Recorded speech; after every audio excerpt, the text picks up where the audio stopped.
Εγώ θα τα πω. Ποιο θα τα πει? Λοιπόν, στην τηλεφωνική μας γραμμή είναι δύο άνθρωποι οι οποίοι μάλλον ξέρουν τι θα γίνει με τα μέσα. Έτσι δεν μου το λες τη ώρα. Γιατί πήγα να τα πω εγώ. Έκπληξη. Ήταν έκπληξη, Λοιπόν, κύριος Σκούλος θα μας πει για τα λεωφορεία και ο κύριος Γουρτής θα μας πει για τα μετρό. Καλημέρα, καλό μήνα και στους δύο. Καλημέρα. Καλημέρα και καλό μήνα σε όλους. Καλημέρα, καλό μήνα σε εσάς και στους ακροατές σας. Λοιπόν, να ξεκινήσουμε με τον κύριο Σκούλο. Κύριε Σκούλο, εκτός από τη μέρα που θα μας πείτε και τις ώρες, αλλά συνέχεια διαβάζουμε αναρτήσεις για λεωφορεία που μυρίζουν, για λεωφορεία που δεν ανοίγουν τα παράθυρα γιατί δεν είναι καλά τα παράθυρα. Δεν το καταλάβαμε. Για πείτε μας εσείς. Εμείς σήμερα έχουμε στάση εργασίας από την έναρξη της βάρδιας έως τις 9. Στις 9 από τις 8.30 και μετά θα υπάρχει συγκοινωνία, θα βγαίνουν από το Μαξιστάσια τα λεωφορεία, τα οποία πάντα παίρνουμε στάση εργασία εμείς, βοηθώντας έτσι τους απεργούς να κατέβουν στην συγκέντρωση της ΓΕΣΕ και της ΑΔΔ, έτσι ώστε να υπάρχει πλήθος κόσμου να διαμαρτυρηθούν απέναντι στα μέτρα της κυβέρνησης και στα εργασιακά θέματα που έχει ο κάθε κλάδος ξεχωριστά, αλλά συνάμα το έχουμε όλοι μαζί. Από εκεί και πέρα όντως υπάρχουν πολλά προβλήματα στις αστικές συγκοινωνίες και ειδικά στα λεωφορεία και στα τρόλε, γιατί είχαμε προβλήματα πάρα πολλά με τον καθαρισμό. Έχουμε ένα μήνα καθαρισμό, 2 μήνες δεν έχουμε. Τα λεωφορεία όντως υπάρχουν και είναι βρώμικα. Έχουμε κάνει καταγγελία και στο Υπουργείο Μεταφορών και στην ΟΣΥ αλλά και στον εισαγγελέα υπηρεσίας. Δυστυχώς δεν έγινε κάτι και αυτό που προβληματίζει σε εμάς είναι ότι υπάρχουν άνθρωποι οι οποίοι μπαίνουν στα λεωφορεία, είτε είναι άρρωστοι, είναι μικρά παιδιά, είναι σχολικά λεωφορεία που έχουμε, που μεταφέρουν τα παιδιά στο σχολείο από τα σπίτια τους. Οπότε αντιλαμβάνεστε όλοι ότι υπάρχει μείζον θέμα, το οποίο λύνεται προσωρινά για ένα μήνα και ξαναμπαίνουμε πάλι στην ίδια διαδικασία. Τώρα ας πούμε έχουν κλείσει έναν εργολάβο για 2 χρόνια, αλλά ακόμη δεν έχουμε δει να έχει έρθει και να ξεκινήσει να δουλεύει, έτσι ώστε να μπορούν να απολυμανθούν τα λεωφορεία, γιατί το βασικό πρόβλημα είναι αυτό. Μάλιστα. Κύριε Γουρτή, εσείς τα μετρό, τι γίνεται, πότε δουλεύετε, πότε απεργείτε σήμερα? Καλημέρα σε εσάς και στους ακροατές σας. Όπως είπα, καλό μήνα. Σήμερα τα μέσα σταθερής τροχιάς έχουν πάρει απόφαση οι εργαζόμενοι για 24 ώρια απεργία, τιμώντας την παγκόσμια ημέρα απεργίας που είναι σήμερα. Θα θυμηθούμε ότι από το Σικάγο το 1886, πριν 140 χρόνια, στη Θεσσαλονίκη το Μάιο του 36 και την Πρωτομαγιά του 44 στην Κεσαριανή, όπου εκτελέστηκαν 200 κομμουνιστές, αγωνιστές πατριώτες μας. Έχουμε σήμερα καθήκον, πρέπει να βαδίσουμε σε βήματα σε αυτού των ανθρώπων με το κεφάλι ψηλά, όπως έκαναν εκείνοι. Τώρα, λοιπόν, κύριε Γουρτή, να σας ρωτήσω, επειδή πρόσφατα είχαμε πόρτες που δεν έκλειναν, καπνούς που βγαίνανε από μετρό ή τρένα, οι γραμμές που θέλανε να φτιαχτούν δεν ξέρω αν φτιάχτηκαν. Πείτε μας και εσείς εντάχει, τι διορθώθηκε αυτό το διάστημα που έχουμε να μιλήσουμε? Όπως τα αναφέρατε, όπως τα αφήσαμε την τελευταία φορά, έτσι έχουν και παραμείνει. Λοιπόν, οι γραμμές, ειδικά στο κομμάτι Φάληρο-Πειραιάς, είναι σε κατάσταση ακόμα χειρότερη από την τελευταία φορά που μιλήσαμε, γιατί δεν έχει γίνει καμία παρέμβαση και γενικώς καμία παρέμβαση στις γραμμές. Τα τρένα εξακολουθούν με αγώνα οι εργαζόμενοι, οι συνάδελφοί μας τώρα και το τεχνικό προσωπικό να τα βγάλει στην κυκλοφορία.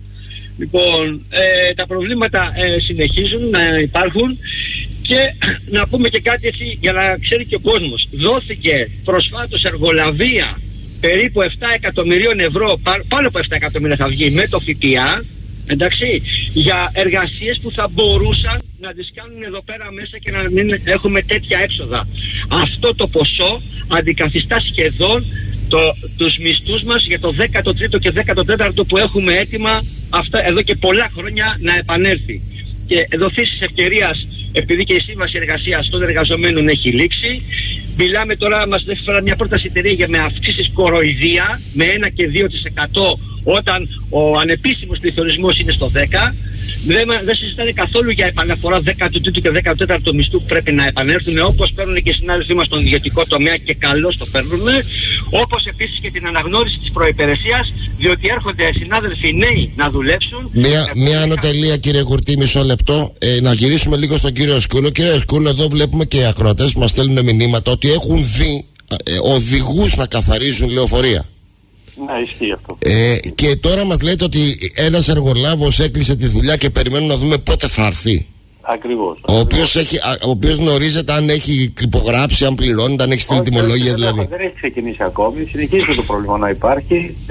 Μεταφέρθηκε στους εργαζόμενους, οι οποίοι, ξέρετε, δεν το κάνουν από υποχρέωση, το κάνουν από ανάγκη, γιατί όταν ένα λεωφορείο είναι βρώμικο, ακόμη και ο χώρος της εργασίας που είναι μπροστά στον οδηγό, καταλαβαίνετε ότι δημιουργεί προβλήματα. Αλλά για να επανέλθω και εγώ στο θέμα που έβαλε ο συνάδελφος, όντως υπάρχει και εκκρεμότητα της συλλογικής σύμβασης εργασίας, την οποία οι εργαζόμενοι ακόμη δεν έχουν δει φως. Ο κ. Κυρανάκης έχει βγει και έχει πει για τρελά ποσά.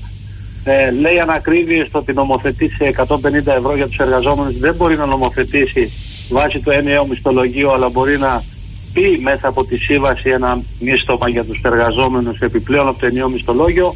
Αλλά αυτά είναι όλα στα λόγια. Όπως και λέει ότι ανεβαίνουν οδηγοί στο τιμόνι, αλλά δεν ανεβαίνει κανείς. Έρχονται οδηγοί και φεύγουν γιατί δεν υπάρχουν οι προϋπηρεσίες, δεν αναγνωρίζονται.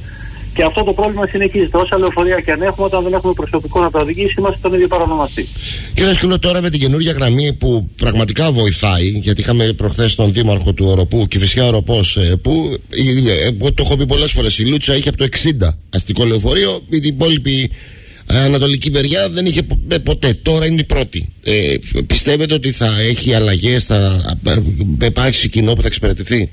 Θα σας πω, είναι η τακτική της κυβέρνησης, αυτή την οποία είχε κάνει και το 1992, όταν τυχαίνει να ήμουν και εγώ εκεί και να ήμουν απολυόμενος 18 μήνες στον δρόμο. Η ιδιωτικοποίηση, αυτό έχει στο μυαλό του, είχε ο πατέρας Μητσοτάκης, αυτό έχει και ο Πρωθυπουργός σήμερα. Θα σας πω ότι κάναμε ένα κύκλο. Εμείς είχαμε πει η συγκοινωνία, η δημόσια αστική συγκοινωνία να περιλαμβάνει όλη την Αττική. Αυτές τις γραμμές τις είχαν τα κτέλ. Θυμάστε τα πορτοκαλί κτέλ. Ακόμα τις έχουν σε Ραφίνα, σε Οροπό, σε Ραφίνα, σε Μέγαρα. Λοιπόν, τις γραμμές θέλει να τις δώσει σε ιδιώτες και όχι στη δημόσια αστική συγκοινωνία. Να μην κάνουμε την επέκταση εμείς η δημόσια αστική συγκοινωνία και να γίνει επένδυση πάνω σε αυτό. Παραδίνουμε στους συμμετέρους ξανά γραμμές. Πέρα από το ότι είναι περιφερειακές γραμμές, αυτό δεν έχει να κάνει. Έχει να κάνει μόνο με τη δημόσια αστική συγκοινωνία κατά 100%, γιατί αυτό πρέπει να έχει Έλληνας πολίτης, δημόσια αστική συγκοινωνία με φθηνό εισιτήριο. Αν μπαίνουμε στη διαδικασία κάθε γραμμή που ανοίγουμε να τη δίνουμε σε ιδιώτη, όπως έχουμε δώσει και 63 γραμμές σε ημετέρους για 10 χρόνια, τότε η συγκοινωνία συρρυκνώνεται, η δημόσια αστική συγκοινωνία συρρυκνώνεται και ο πολίτης δεν έχει ούτε συγκοινωνία, αλλά θα έχει σε λίγο και ακριβό εισιτήριο. Αυτό τα έχουμε ζήσει το 92, τα ζούμε και τώρα, αλλά με άλλη μορφή.